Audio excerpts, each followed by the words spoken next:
The Documentary en 60 segundos.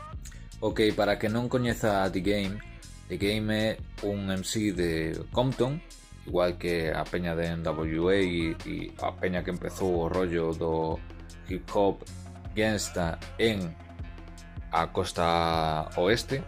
E este é o seu álbum debut, pese a que antes tiña algunha mixtape por aí. Estamos falando do ano 2005. Aftermath Records ten beats de Dr. Dre, de Kanye West e algunha cousiña máis por aí moi interesante.